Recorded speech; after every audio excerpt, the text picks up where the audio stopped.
What's going on, boys and girls? What's up, world? Austin John Plays here, and welcome back to some more Pokemon Go coverage.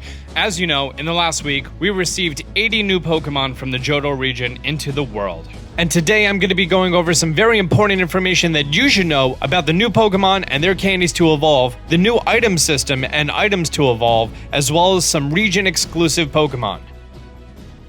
First thing we're going to talk about, there are no new Pokemon that only require 12 candies to evolve. Caterpie, Weedle, and Pidgey, they're still the only Pokemon that require 25. So all the XP farming that you're going to be doing with Lucky Eggs, there are no new Pokemon that are going to add into that.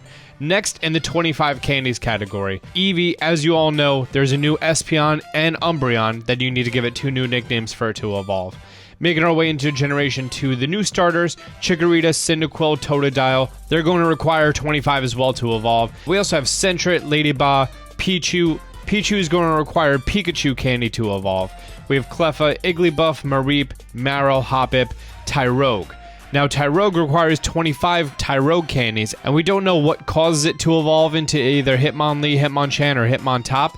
The good news is, all the Hitmonlee and Hitmonchan candies that you had, they're now all Tyrogue candies. Making our way into 3 more baby Pokemon, you have Smoochum, Elekid, and Magby. Just like Pikachu, you're going to need Jynx Candy, Electabuzz, and Magmar, and then those Pokemon will evolve into these. And then lastly, we also have Larvitar, who's going to evolve into Pupitar. Making our way into our 50 candies category, the first change that we're going to see is Slowpoke. Either requires the original 50 Slowpoke candy to evolve into Slowbro, or 50 Slowpoke candy and a King's Rock and evolves into Slowking. For Onyx, you need 50 Onyx candy and a Metal Coat to get Steelix. Same thing goes for Scyther, 50 Scyther candy and a Metal Coat. For Porygon, you need 50 Porygon candies and an upgrade to get Porygon 2. And making our way into all of Generation 2, we have Hoothoot, Spinarak, Chinchou, Togepi, Natu, Sunkern, who requires 50 Sunkern candy and a Sunstone. We have Wooper, Pineco, Snubbull, Teddiursa, Slugma, Swinub, Remoraid, Houndour, and Phanpy that all require 50 candies to evolve. And then lastly, to top off the 100 candies category, Gloom requires 100 Oddish candy and a Sunstone to evolve into Blossom. Poliwhirl requires 100 Poliwag candy and a King's Rock to get Politoed. For Seadra, you need 100 Horsey candy and 1 Dragon Scale to get Kingdra. Then to get Meganium, Typhlosion, and Feraligatr, you're going to need 100 of their first starter Pokemon. For Ampharos, you need 100 Mareep candy on a Flaffy. For Jumpluff, 100 Hoppip candy on a Skiploom. And for Tyranitar, you need 100 Larvitar candy on a Pupitar. So just to sum up the new items in Pokemon Go, we have the Dragon Scale that is required to evolve Seadra. We have the King's Rock that Poliwhirl and Slowpoke need. We have the Sunstone that Gloom requires. And we have the upgrade that Porygon requires. Something's missing here. Oh yeah, Sunkern also needs that Sunstone. So that should be updated right there. Great.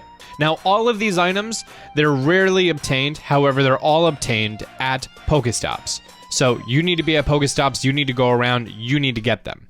The good news is there's still 2 promotions going on. One of them was from Valentine's Day, that the lure modules last for 6 hours instead of a half hour. That's going on for about another 24 hours. That expires February 18th, 4 p.m. Pacific Standard Time. That's California time. And then also, the Pokemon storage upgrades are half price. And that's going to be lasting until February 28th. So if you want to upgrade how many Pokemon you could store, that's great news for you. And lastly, there's an addition to the region-exclusive Pokemon. Right, Austin, who doesn't sound as studio quality? That's right. The same way that they did area-exclusive Pokemon for Gen 1, they're doing the same thing for Gen 2. The same way that Tauros was only in North America, Farfetch'd was in Japan, Kangaskhan in Australia, and Mr. Mime in Europe, Heracross is only going to be exclusive to Central and South America. So at this point, what's going on with being able to trade Pokemon? Being able to do it in person would be great. If they implemented something like the GTS like they did for Sun and Moon, that would be super, super helpful considering, you know, I don't know the next time I'm going to be going to South America. However, a whole bunch of people watch my channel from South America, so maybe we could trade. I don't know, other stuff like that. So guys, let me know what you think about this video. Pokemon Go, and you know what? I'm not going to lie. All this talk about updates, it's kind of making me want to go out and play again. Not gonna lie. I mean, granted, it was summer, and, you know, being outside, that was the fun thing to do. I don't know. Just something about it. Something about it. It's just kind of bringing me back. Like, As soon as I'm done editing this, I'm going to text everyone that I used to go play with. Maybe we'll head on over to Times Square to go play again.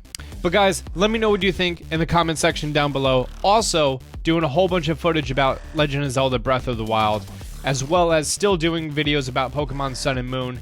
And we have a new category of Pokemon news, where things like this, the events, all of that's going to be going on.